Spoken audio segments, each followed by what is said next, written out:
au bord d'une plage, là, donc, ma foi, il faudrait penser la prochaine fois. Exactement.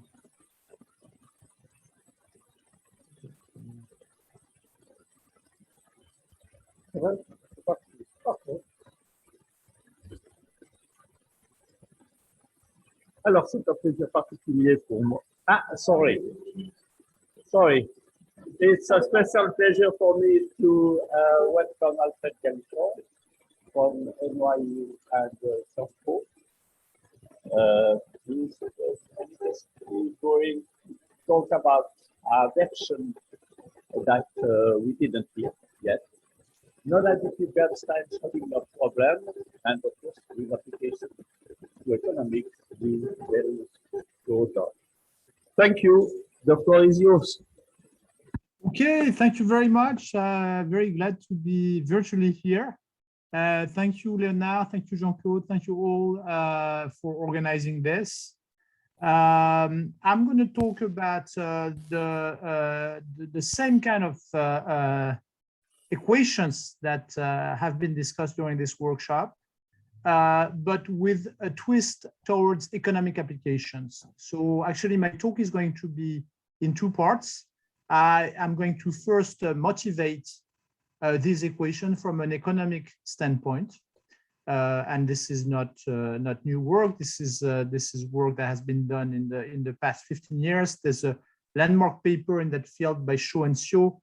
There is some work that I did with Bernard Salanier and also with Arnaud Dupuis. So all this basically is the precise set of description of the utilities that we should endow the agents in order to have an equilibrium, matching equilibrium that is going to look like Schrodinger equations, like a Bernstein-Schrodinger system. That's going to be the first part. And then I'm going to impose realistic additions. And we're going to talk actually about a labor market where employees match with employers. And we are going to add taxes, and we are going to see that we will be led to a system that will have similar features, but not exactly. Okay, it's going to be a little bit more general. It's going to be non-additive, as the name of my title says. And we will see some methods in order to solve for basic questions on that system, namely existence, equilibrium, an algorithm that will look very much, that is actually a nonlinear generalization of the IPFP synchronous algorithm. Okay, so that's what we're going to do. And I'm going to talk to you about the set of methods that are going to be used, and the set of methods, the Hilbert metric was mentioned several times. Guillaume showed proof of convergence, which is different from the Hilbert metric, but which is analytic, which basically is a contraction mapping argument. The type of techniques I'm going to show, they have nothing to do with those. I mean, they are not closely related to these. They are based on the theory of M functions. Okay, and I'm going to introduce for some of you, you might not have heard about these techniques. I'm going to provide some reminders and some new results also on M functions. Okay, all this we'll try to do in 15 minutes.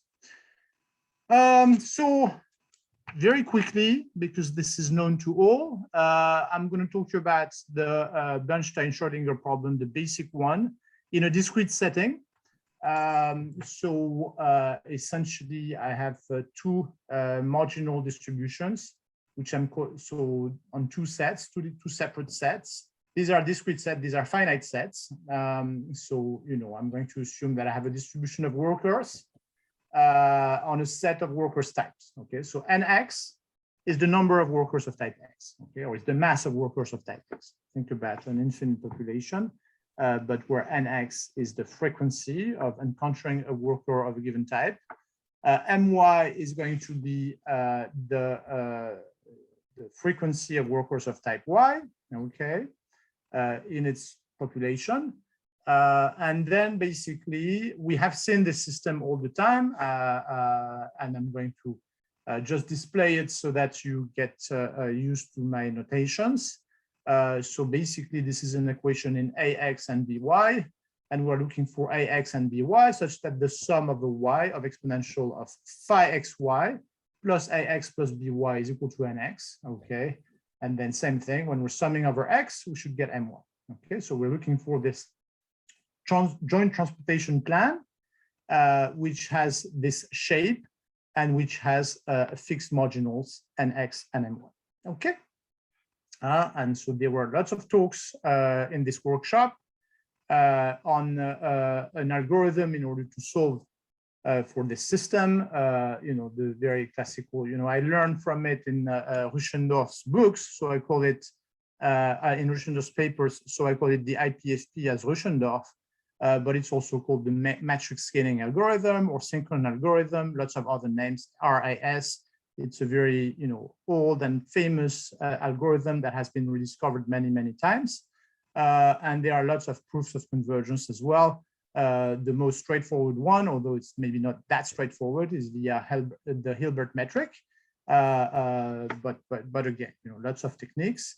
And I'm going to talk a little bit about those economic applications that follow from this show and show landmark paper, and that inspired my own work with Bernard-Salanier and also Arnaud Dupuis and others. Okay, obviously in machine learning, this is very big due to Couture's paper and Perret and Couture's book. This is now, very, very successful tool in machine learning. Let me talk to you about the economic microfoundation of this system. So we are going to have workers on one type, as I said earlier, and firms on the other side. Workers on one side and firms on the other side. And I'm going to assume that an individual worker I, and so please interrupt me if there are any questions, because obviously, this is always a little inhuman, these remote workshops. So don't hesitate to ask questions and interrupt me. I would be thrilled to explain. So we're going to have an individual worker I. That worker is of type X. And what is happening? This worker is considering a firm with whom to match. Okay. So what are the data of the problem? The data is that, all things equal, all wages equal, the worker has a given taste for some types of firms rather than others. And this is captured in this alpha XY. Okay. Some jobs are more tiring. Okay, some jobs are more relaxed, some give you social prestige, etc., etc. So this is all captured in this alpha term. But obviously, on top of this, there is also the salary. And here I'm going to make a very important assumption. I'm going to assume that the utility of the worker, if this worker chooses job Y, is going to be the sum of the taste for the job, which is expressed in dollar terms or in euro terms, plus the salary, okay? And on top of that, not only am I going to have those two terms, but I'm also going to have a random parameter, okay? So this random parameter is something that the worker draws. I'm a given worker of a given type. I'm going to draw a specific taste for a given job, okay? This is basically what you cannot explain based on the observables. This is the idiosyncratic heterogeneity that there is. Okay, so this is this additional epsilon term, which I'm basically multiplying by a scaling factor sigma. And I'm going to make a distributional assumption on epsilon. And there are lots of assumptions that you can make, obviously, and we discussed this with Bernard-Salanier. We basically investigate all possible distributions for epsilon.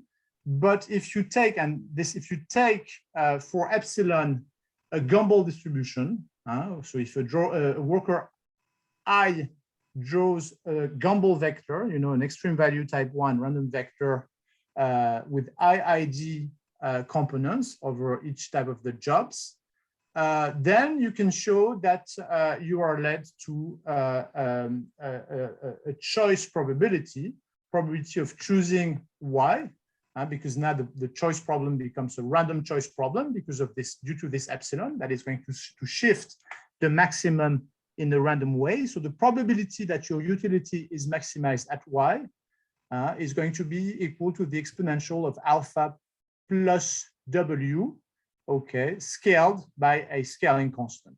Okay, so this scaling constant is here, is basically minus ux, where ux is whatever is needed to normalize this term so that it becomes a probability.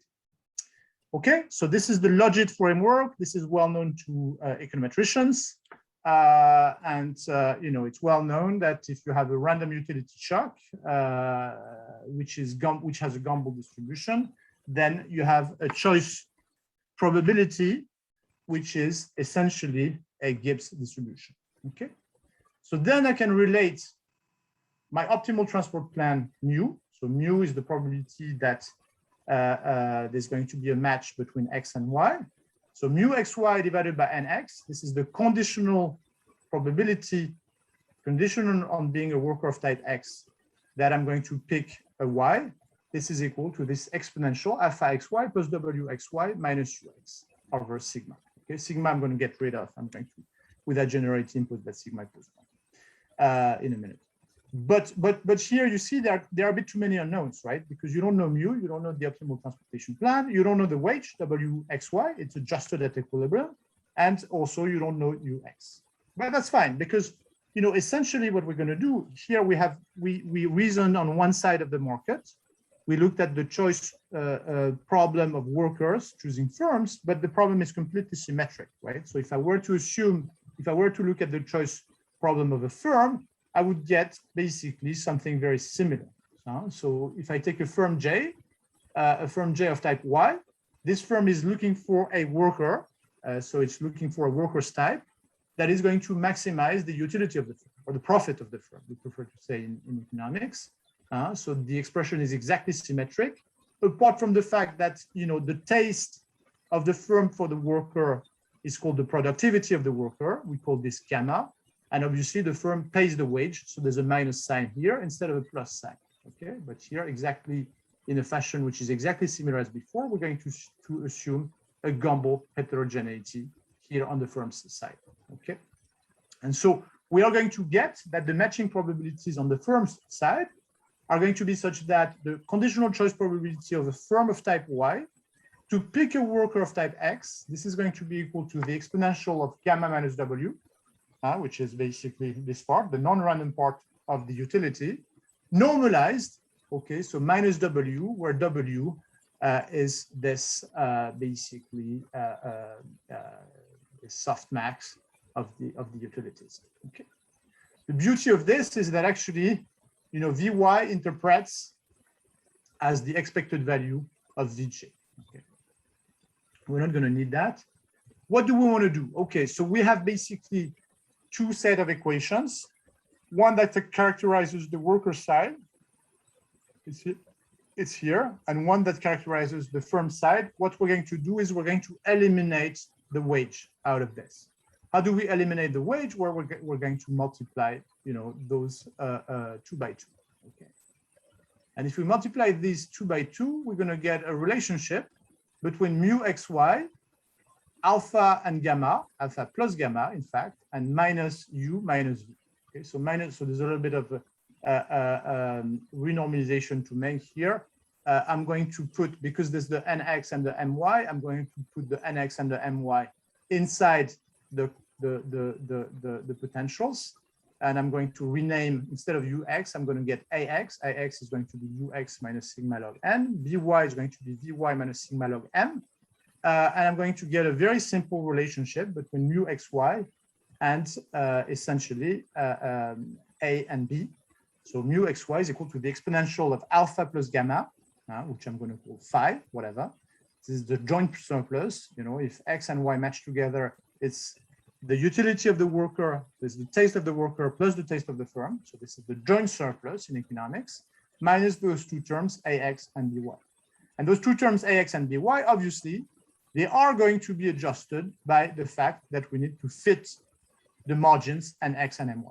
So this is exactly a Bernstein-Schrodinger system, this is how we, this is where Bernstein-Schrodinger systems appear in economics.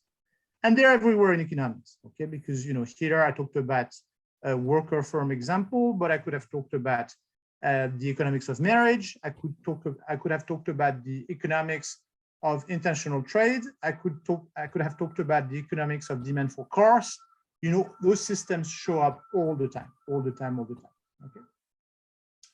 So that's the simplest case. But you see here, from an economic standpoint, it's a little frustrating, right? Because I really made baby assumptions on the way the utilities depend on the wage. Okay, so here I assumed that the wage enters additively in the utility, and there are lots of reasons so that it shouldn't be the case. Obviously, the higher the wage, the higher the utility of the worker. The higher the wage, the smaller the profit of the firm. But there are phenomena, real life phenomena, that are going to make these relationships nonlinear. And the simplest one being the taxes, right? So when you have the tax in most countries, the tax schedule is progressive, meaning that there's a nonlinear relationship between what the firm pays and what the worker receives. Okay. So if we want to account for this, we need to know the tax schedule, and we need to construct a function that, given a gross wage, is going to associate a net wage. Okay, so in general, this function is increasing. It might be concave, it might be piecewise affine, whatever. I'm not going to care that much. I'm just going to assume that it's increasing, and I'm going to revisit all the analysis that I did because again, my interest is in economics modeling, and I want to get a system that basically accounts for taxes, and I want to be able to study what happens when I increase the tax rate. Am I going to get more unemployment? Am I going to get matches that are going to be distorted and things like that? So I'm going to rewrite all the equations. I'm not going to show you the 2 pages. I'm just going to show you the changes where they apply. So here now the problem of the worker is now that the worker is maximizing the job amenity term, this alpha term, the intrinsic taste for the job, plus the net wage. And the net wage is a function of the gross wage. Okay. But it's not a linear function. Okay. Not necessarily a linear function, at least. Okay, but anyway, the rest of the analysis is unmodified, right? I still have an epsilon term here. Sorry, I don't know if I have normalized sigma to 1 at this stage or not, but if not, it's going to come soon. Maybe there's a sigma here, whatever. I still have that, mu xy is going to be essentially something which is exponential of alpha plus the net wage minus this scaling constant, okay, divided by sigma if you want. And same thing on the side of the firm. So here I'm assuming that the firm does not pay any tax, could have payroll tax, that wouldn't change much ideologically. So I'm going to get on the side of the firm that mu xy is equal to exponential gamma minus w minus b over sigma. And I can carry the analysis in order to substitute out w. Okay, so essentially I need to express w as a function of mu here. I need to express w as a function of mu here, and essentially it's going to give me that mu is a function of ax and by. Okay, but not an increasing function. Okay, sorry, an increasing function of ax, an increasing function of by, but not an additive function. Okay, there's no reason at all that it should be an additive function. Okay, we could work this out. It's very simple. I would, it would involve n-1, the inverse function of n, and so on and so forth. But you see very well that there's no reason whatsoever that m should be an additive function, in the sense that there's no reason whatsoever that mxy should be a function of ax plus by. But still, the AXs and the BYs, they're here. They solve a system, which is essentially that mu xy should have the right marginals. So the sum over y of this is equal to nx, and the sum over x of this is equal to my. So this tastes like Bernstein-Schrodinger, right? It has the same look and feel. It's just a little bit more general. Okay, if you take mxy to be an exponential of a term plus ax plus by, you're gonna get back to your usual system of equations. Okay. Any questions so far? So let me describe what I'm going to do. I'm going to talk about existence and uniqueness, a little bit computation, but I'll describe at the end of the talk. I'll say why we're still missing an efficient algorithm. Rates are left for future work. Okay, and again, as I said in the beginning, none of the classical methods that are usually deployed to tackle these problems are going to apply here. Okay. I don't think they apply. I'd love to be proved wrong, but it seems that they don't apply fundamentally. And instead, what is going to work is this theory of M functions. Okay. There are links. The theory of M functions, the theory of M maps. So the theory of M matrices. So the linear case of this theory is highly related to Perron-Frobenius theory. So there are links, but you're going to see these are very specific tools that we're going to need. Okay, so what's the idea? The idea is that we have this set of equations. Let me show it to you. Okay, so we have basically unknowns ax and by. So the dimensionality of the unknowns is cardinality of x plus cardinality of y. Okay, remember we're in finite dimension here.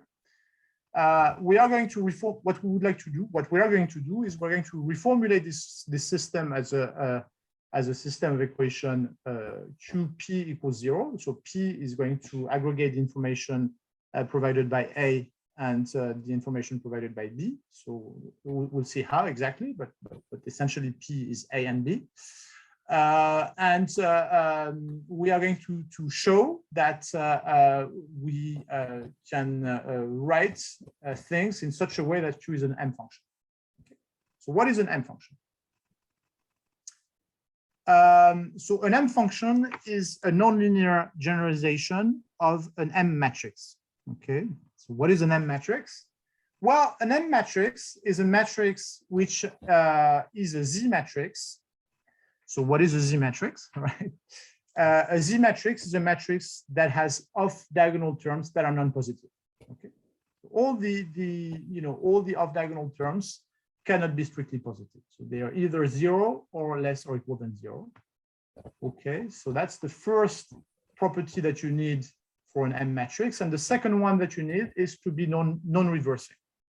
Okay, non-reversing meaning what? Meaning that if the matrix A is non-reversing, if whenever you have AP less or equal than 0, term by term, right, and P greater or equal than 0, term by term, component by component, then P needs to be equal to 0.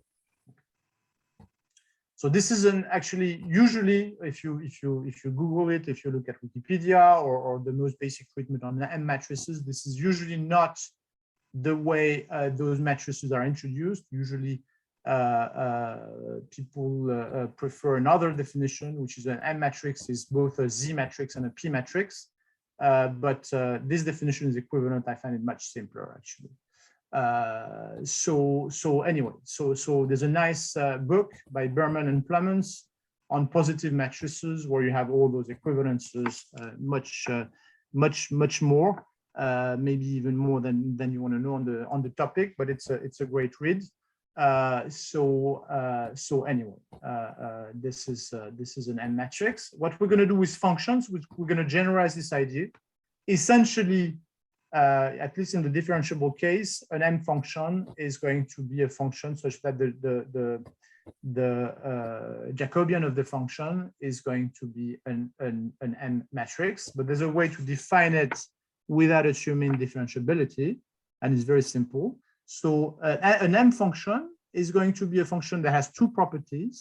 The first property is that it's a Z function. So what is a Z function? It's a function such that QZ is going to be weakly decreasing with respect to PZ prime for Z prime different than Z. Okay, so that's your idea that the Jacobian is off diagonally non-positive. Okay, so QZ is going to be decreasing or weakly decreasing with respect to all the other entries but Z, all the other entries of P but Z.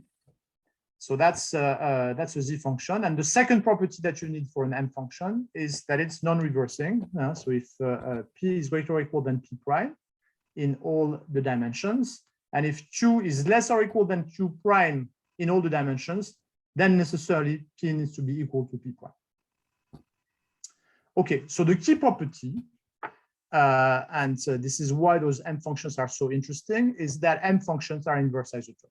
What does it mean? It means that, for an m function, if qp is less or equal than qp prime, then p is less or equal than p prime. Okay. What does it mean? It means in particular that these functions are injective, right? If qp is equal to p prime, then you have the inequalities in both directions, and then you have p equals p prime.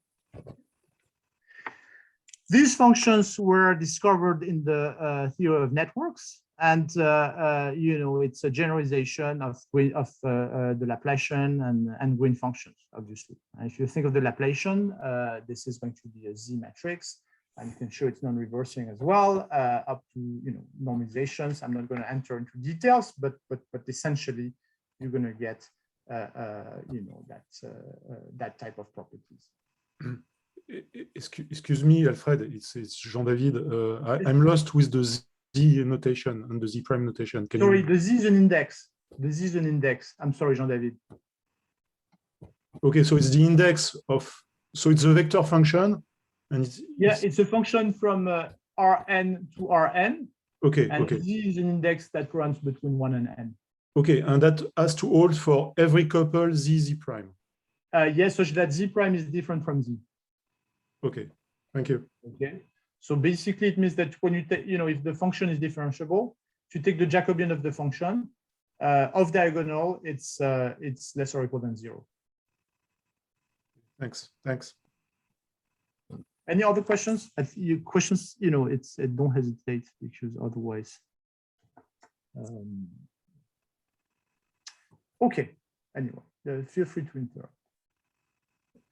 So yeah, that's what we want to do. We would like to, and so those functions are very interesting and important in economics because they carry the property of substitutability. Okay, so here the idea is that Q is going to be a demand system or supply system, and so it means that when the price of apples increases, people are going to sell less bananas, right? People are going to produce less bananas when the price of apples increase because they're going to shift from producing bananas to producing apples. Okay, so this is the idea of substitutability. Okay, if the price of something increases, we're going to shift from producing something else to producing whatever has increased in price. Okay. So now let's show that we can reformulate our system. Remember our system, it's this system in such a way. Well, here we need to play a little bit with signs because you see that the system as such is increasing both in AX and BY. But if we want the Z matrix properties, it should be increasing in X and decreasing in BY. Well, that is not too bad, we're going to change the sign.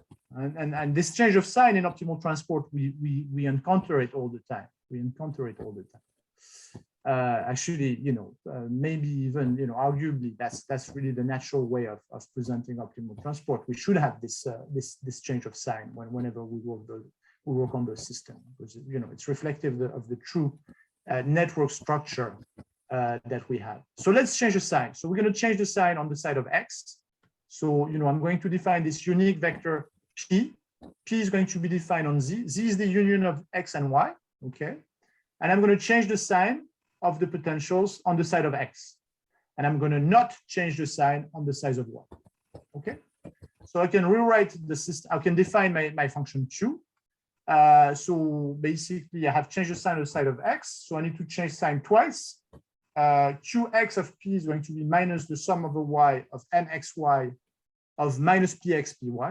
Okay, so you see that's great because it's indeed increasing in px and decreasing in the py's.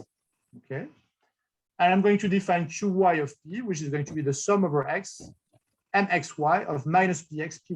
And you see here as well, it's great because it is increasing in py and it is decreasing in the px's. Okay. And then my system of equations, I'm going to write it as qp equals q, where q is the concatenation of the vector n and n, but I need to be very careful, change the sign of n, because I have changed the sign here of qx. Okay. So that's great. That is a Z system. Q is indeed, it's very easy to verify. I just did it, that Q is a Z function, but it is not an M system. It is not an M function. Q is not an M function. Why is Q not an M function? Well, clearly, because I said an M function needs to be injective. This is not injective, obviously. In the additive case, you know that if you add a constant to A and remove it to B, to the B's, you are going to have the same solution trivially. So here it's a little less trivial because the system is non-additive, and I will come back to these normalization issues. But still, you can figure out that basically when you add all the entries of Q, you get 0. So you have basically a rank deficiency, or a nonlinear version of a rank deficiency. Okay. So what do we need to do? Well, what we're going to do is we're going to normalize. We're going to normalize one of the potentials, okay? And it's exactly as in the classical additive Bernstein-Schrodinger system, apart from the fact that the normalization is going to be less trivial because, it's not just adding a constant. It's something a bit more than that. We'll go back to that. But anyway, let's take an element. So arbitrarily, I'm going to take an element in Y. Okay, sorry, this is Y. White cow, it should be white cow. So I'm going to take an element which I'm calling 0. Okay, this is an element of Y. It's one of the elements of Y, one particular firm, and I'm going to normalize P on that element. So P0, I'm going to impose that P0 equals pi. And then obviously the restricted system, I can drop one of the equation. I can drop the equation that corresponds to Y equals 0.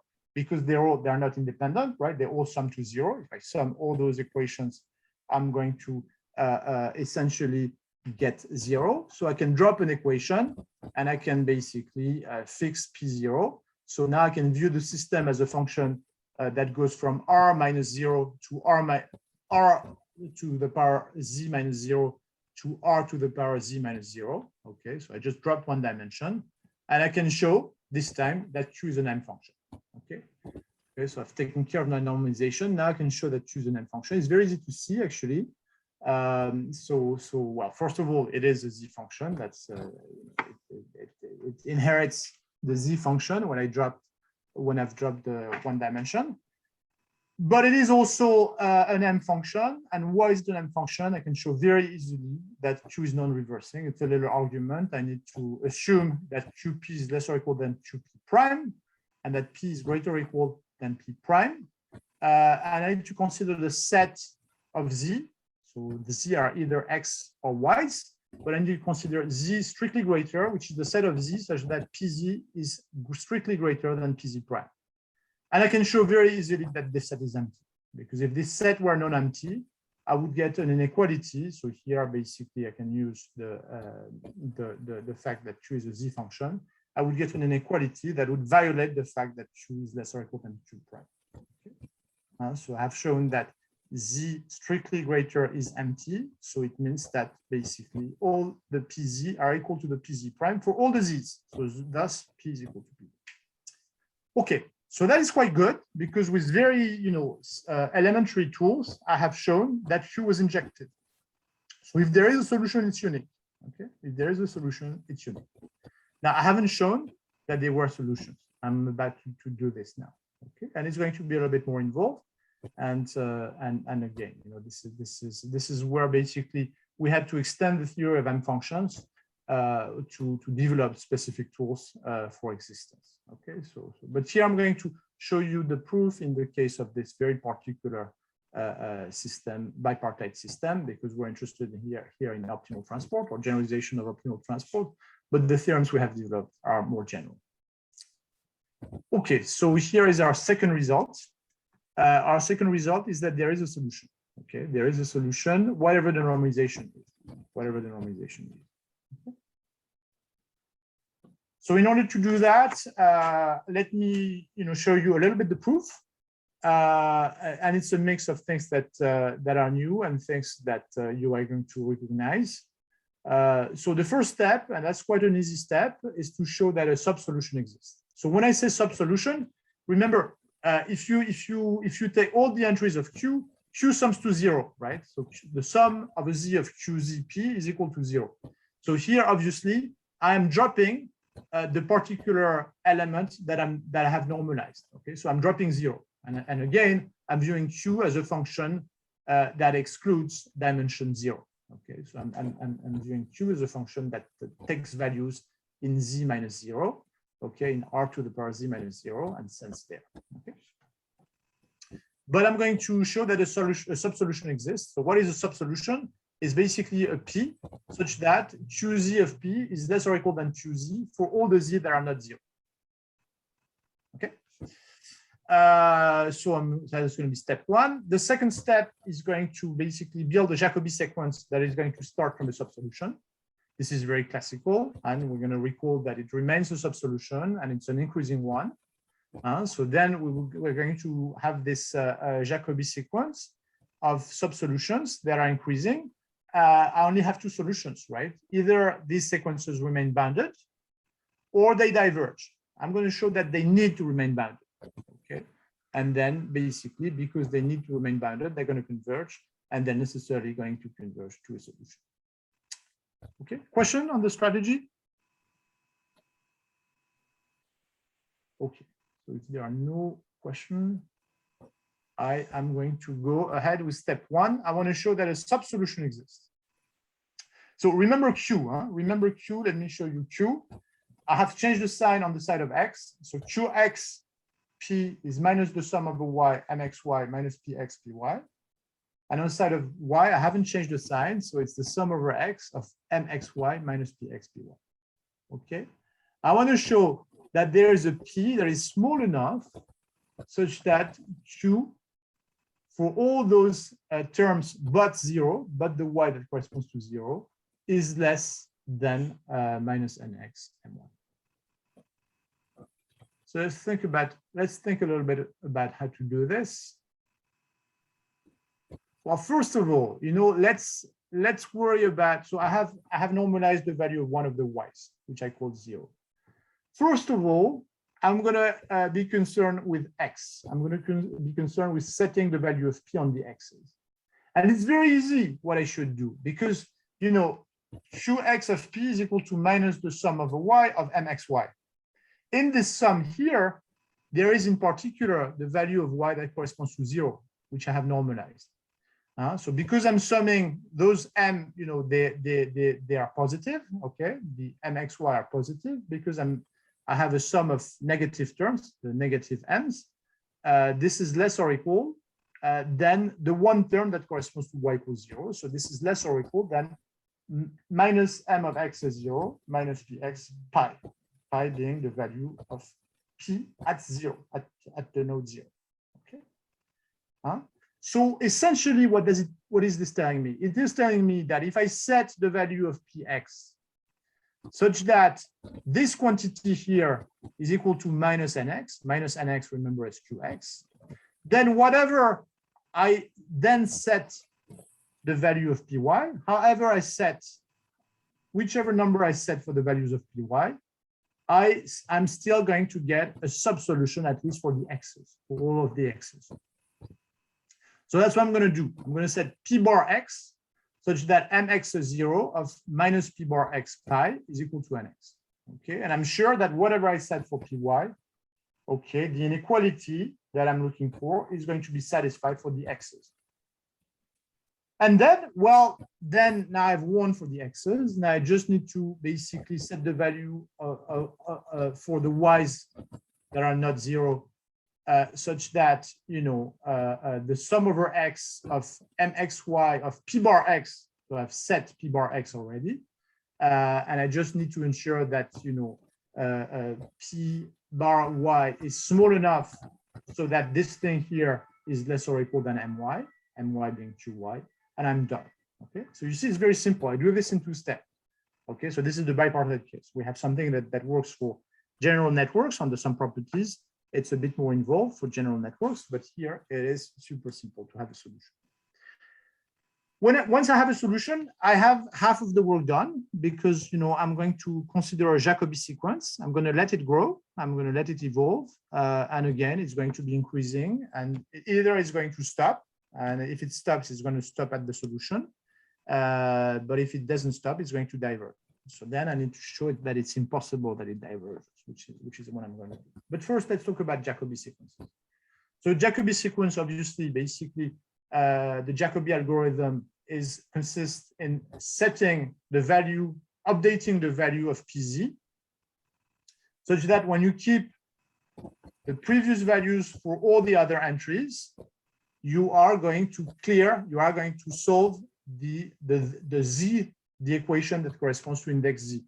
Okay, so this is a Jacobi sequence. Basically, I can do this in parallel. So I can set the value of pt plus 1z such that qz of pt plus 1z, pt minus z is the vector with all the other entries but z. So here, that one I'm taking the previous value of p is equal to qz. Okay. It's very easy to see that pt, if you start from a subsolution, at every point in time, you're going to keep a subsolution. So pt is always a subsolution. That's just manipulation and use the z function property of q, and also that it's going to be an increasing function. Okay, it's very easy to see why it's increasing. You start from a subsolution. So if you had replaced pt plus 1z by pt here, you would get an inequality. Qz is increasing in pz, so necessarily you need to have ptz less or equal than pt plus 1z. Okay, so you have an increasing subsolution. We're going to use that quite a lot. We're going to use the fact that it's increasing quite a lot. Just a remark, because we've heard talks about the IPSP, synchron algorithm, matrix scaling, RIS, and all this. In the additive case, this algorithm is exactly this. It's exactly synchron. Okay, it's exactly synchron. Okay, so basically here we have a nonlinear analog of this algorithm. Okay, the last part, and arguably the more involved, although it's not super involved, we need to show that we are going to converge to a solution. So that we are going to converge, in fact, because once we've converged, there's a fixed point argument by continuity that says that if PT converges, then necessarily, I take the limit in this expression, I use the continuity of Q, and I'm done. I've shown that if PT converges, then it converges to a solution. So why does it converge? Well, it cannot blow up. PT cannot blow up. So let's show this. Okay. So the first idea is to say, well, so I have PT is a subsolution. So QZ is going to be less or equal than little QZ for all Z but 0. But remember, if you sum QZ over all the Z's including 0, you get 0. So it means that for 0, you're going to get the inequality in the other direction. Okay, 0 for 0, you're going to get that Q0 PT is going to be greater or equal than Q0. Q0 is M0. Okay, so we're going to use this. We have M0, which is less or equal than Q0 PT. What is Q0 PT? If you remember, it's the sum over X of MXY minus PTX py, but py is pi because we've not, sorry, p0, but p0 is pi. We've normalized the value of p0. So what does it mean? It means that at least all the PTs cannot tend to plus infinity, because if all the PTs were to tend to plus infinity, then this function m would tend to, all those functions m would tend to 0, and you couldn't have this inequality. Okay. It's a bit weak because we'd like to show that all of them remain bounded above, but at least we've shown that at least one is remaining bounded above. So we're going to start with this. So we're going to call X star one such element. This is one element that is going to remain bounded above. So it's increasing bounded above, it converges. We're going to call Px star infinite its limit. It's a finite number. And we're going to use this X star to show that all the PYs are bounded, all of them now. Well, that's very easy to do. We're going to use the fact that PT is a subsolution on the side of X. So remember, on the side of X, I changed the signs. So writing that it's a subsolution is essentially saying that NX star is greater or equal than the sum of the Y of MX star Y minus PT X star PY, which in turn is going to be greater or equal than MX star Y evaluated at minus PT X star PY, okay, because this is a sum of positive terms, which itself is going to be greater or equal than MX star Y evaluated at minus P infinite X star PY, okay. So what does it buy you? MX star Y is increasing in PY. It's going to buy you that PY remains bounded above. Okay. So it's bounded above, it's increasing. We're going to call P infinite Y its limits. Okay. So now we know that all the PY T are going to remain bounded. They're going to converge. And we're going to use that in the final step to show that now all the PXs are going to remain bounded. Okay, and this is the last manipulation, and again using the subsolution property, and this is what we're going to get. Okay. So what we're going to have is that PX is going to remain bounded above and thus converge. So what does it mean? It means that here, basically, this PT plus 1 and PT, they converge to a limit, okay? And hence, by continuity, we're going to get that QZ of P is equal to QZ. All right, so once this is done, we are happy because now we have shown the existence of the solution. We have shown uniqueness. There's a last result that we can show, actually quite easily, deduced from the other two, is that if you parameterize P by this normalization, so P of pi is going to be a vector that is the solution with the normalization on the node 0, then you can show that this is an increasing function of pi. So hence that if P is strictly less than P prime, pi is strictly less than pi prime, then PZ for all the entries Z is going to be strictly less than PZ of pi prime. Very interestingly, this is actually a non-linear analog. I mean, it's not a non-linear analog, but it's related with the Bernstein-Schrodinger theorem, in the sense that in the matrix case, if Q is a matrix, if Q is linear, you could get this result with the Bernstein-Schrodinger theorem. Okay, so I think I have half a minute left, so I'm done. If you're interested in these economic applications, I'm giving these lectures. It's called Math plus Econ plus Code. It's basically on economic applications of optimal transport and some extensions. So we spend a lot of time taking a look at these models. So this has been on Zoom for the last few ones. But lots of things on matching models and stuff like that. So you see optimal transport, blah blah blah. Anyway, Math Econ Code. You can use this. Website if you're interested. Okay, I'm done. So yeah.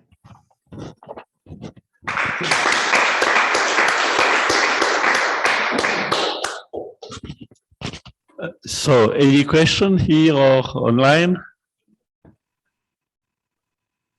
Here, maybe.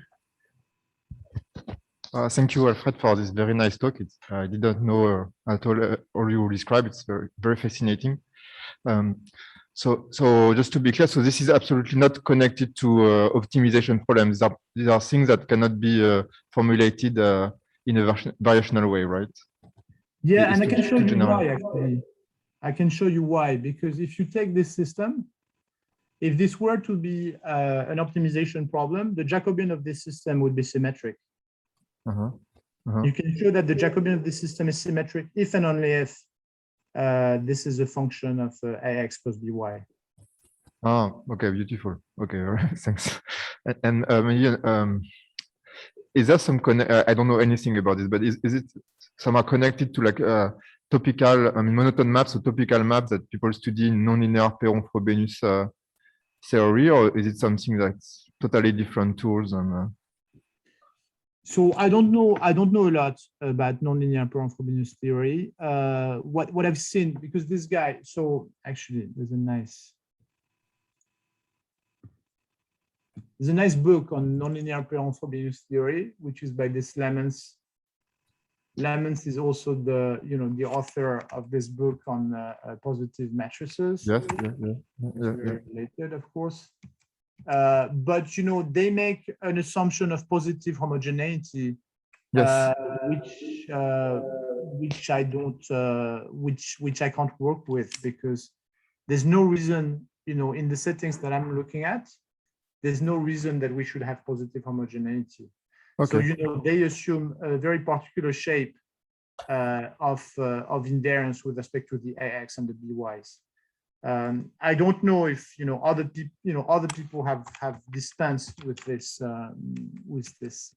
thing. Here it's almost all the time. Do they have this? Yeah. This is a fundamental hypothesis. Yeah, right. Exactly. And also, you mentioned rates. That's future work. I mean, do you have some ideas that could be used to find rates? Well, so rates is definitely related to Perron-Frobenius, right?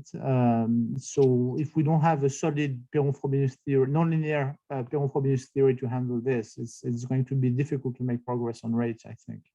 Okay. So right now I focus on computation, having an efficient algorithm to compute this, because the type of problem that you encounter in economics. Let's see. I'm going to use this as a kind of whiteboard. So you want to solve things like this, okay?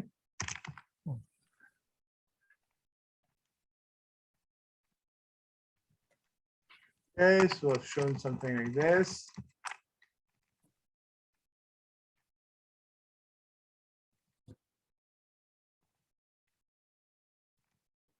It's going to be my. I said, well, let's normalize one of the by's. Okay, this is what I showed. But in economics, what would be interesting is to, in fact, replace this normalization by something that says that some function with some properties of A and B is equal to 0.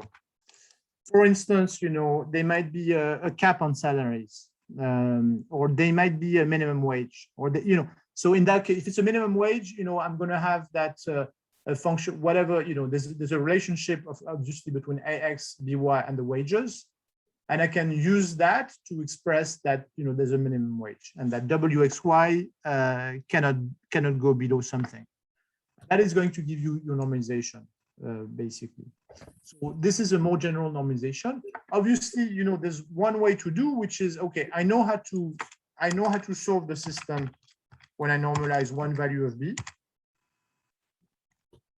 So I can run Jacobi for each value of pi. I can run Jacobi, and then I can do dichotomy, because once obviously this normalization, I mean this normalization can be expressed as a function of pi, and it's an increasing function of pi, and I can work by dichotomy. But that's super inefficient. That's solving far too many times this Jacobi system. It must be a direct way, but I think it's hard to find a way to solve the algorithm directly with the normalization. I don't know if I've been clear, but okay, thank you. All that to say that we're very far from rates. I mean, us, maybe. Okay, I had a little question of my own. In the continuous case, when you have stochastic process involved in what you call the Bernstein-Schrodinger problem, the vast majority of the process solving problems of this kind are not Markovian. I was wondering if there is any relation whatsoever between the additivity and the non-additivity and Markov and non-Markov solution. Ah, that's very interesting. You know, I don't know, but you know, it's